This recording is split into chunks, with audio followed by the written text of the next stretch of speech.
Eighth class. आज हम पढ़ेंगे अध्याय 13 चतुर्भुजों के विभिन्न भाग एवं प्रगुण। अब सबसे पहले हमारे पास क्या है, चतुर्भुज। तो हमको मालूम होना चाहिए कि क्या होता है चतुर्भुज, है ना। तो चतुर्भुज क्या होता है, एक कोई भी कैसी भी आकृति एक बना ली हमने, ये बना ली समझ लीजिए, है ना। अब ये चतुर्भुज बनाया। अब इस चतुर्भुज में नाम दिया हमने ABCD, ठीक है। अब देखिए आप, 4 भुजाओं से घिरी है। 4 भुजाएं, 1 2 3 4, है ना। एक भुजा AB, दूसरी BC, तीसरी CD और चौथी DA। 4 भुजाएं हैं। तो 4 भुजाओं से घिरी हुई आकृति क्या कहलाती है, चतुर्भुज कहलाती है। अब इसमें हमारे पास कितने कोण दिख रहे हैं हमको, तो हमको ऐसे 4 एंगल दिख रहे हैं, 4 कोण दिख रहे हैं।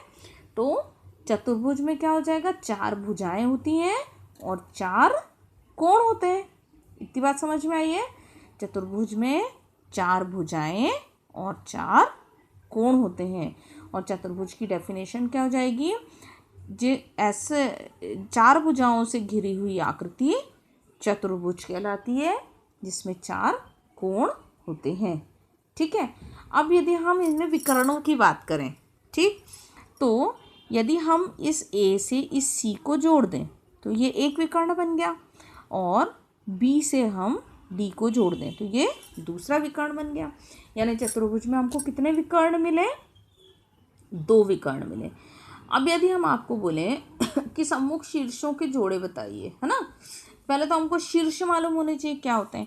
ये ABCD, ये इसके क्या है, शीर्ष है, ठीक है ना। अब यदि सम्मुख शीर्षों का जोड़ा बनाया तो ये सम्मुख शीर्ष है, तो AC का एक जोड़ा बना और एक जोड़ा किसका बना, BD का बना। समझ में आ रहा है। तो ये कहलाते हैं चतुर्भुज। आप लोगों को चतुर्भुज समझ में आया है क्या होता है। अब यदि आपको पूछा कि चतुर्भुज के चारों कोणों का योग कितना होता है, तो हमेशा चतुर्भुज के चारों कोणों का योग 360 डिग्री होता है, 360 अंश होता है। चतुर्भुज समझ में आया है ना। ये चतुर्भुज, इसके चारों कोणों का योग 360 अंश होता है, ठीक है। और ये विकर्णों का मिलान बिंदु कहलाता है या कटान बिंदु कहलाता है, ठीक। इतनी बात सभी को समझ में आई ना। अब हम इसकी प्रमेय करते हैं। प्रमेय हमारे पास है, सिद्ध कीजिए कि चतुर्भुज के कोणों का योग 360 अंश होता है ना। एक प्रमेय मैं आपको करवा रही हूँ। इसकी प्रमेय है, सिद्ध कीजिए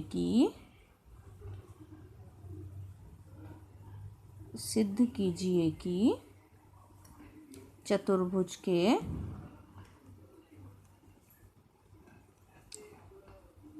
कोणों का योग 360 डिग्री होता है। ये हमको प्रूफ करना है। अब हमने क्या किया उसके लिए, सबसे पहले एक चतुर्भुज बनाया, है ना। सॉल्यूशन चालू करते हैं, ठीक है। सबसे पहले हमने एक कैसा भी एक चतुर्भुज बना लो, जैसा चाहो, है ना, ऐसे ही बना लो। चलो, ये एक चतुर्भुज कैसा भी बना सकते हो, बताया मैंने आपको, ठीक है। एक चतुर्भुज बना लिया, इसको नाम दे दिया हमने ABCD। आप चाहो तो PQRS भी दे सकते हो। अब हमने इसमें ये एक विकर्ण खींचा, यानी AC को हमने मिला दिया। जब हमने AC को मिलाया तो ये 2 एंगल अलग अलग बन रहे हैं ना, ठीक है ना। एक ये इसका एंगल और ये वाला, यानी DAC एक एंगल और CAB ये दूसरा एंगल बन रहा है। तो इसको हमने 1 और 2 नाम दिए। फिर यहाँ ऊपर देखा हमने तो ये 3 और 4 नाम दे दिया एंगल को। इतनी बात समझ में आई है। अब हमने क्या किया, लिखना चालू किया। माना ABCD एक चतुर्भुज है, ठीक है। और क्या किया हमने,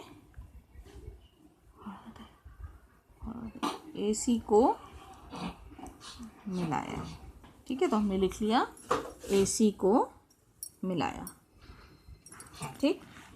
अब हमने क्या किया, यदि हम ये एंगल 1 और एंगल 2 को जोड़ते हैं तो ये पूरा एंगल A मिल रहा है हमको।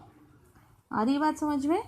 यानी angle 1 plus angle 2 equal to angle A. ये इक्वेशन 1 हो गई।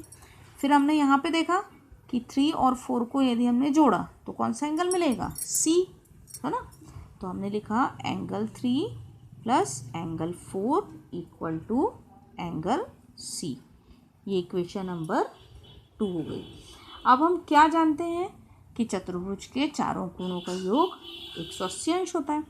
अब यदि हमने ये वाला ट्रायंगल लिया, ट्रायंगल ए बी सी, ये ट्रायंगल लिया, ठीक है, दो ट्रायंगल बन रहे हैं, दो त्रिभुज बन रहे हैं ना, ये 1 2 3 भुजाएं हैं और 3 कोण हैं, तो ये एक त्रिभुज की आकृति बन गई, है ना। अब हमने लिया त्रिभुज ए बी सी में, क्या देखा हमने ए बी सी में, देखो ए बी सी में ये एंगल 2 है, ये एंगल बी है और ये एंगल 4 है। तो हमने लिखा है angle 2 plus angle 4 plus angle B equal to 180 degree, ठीक है।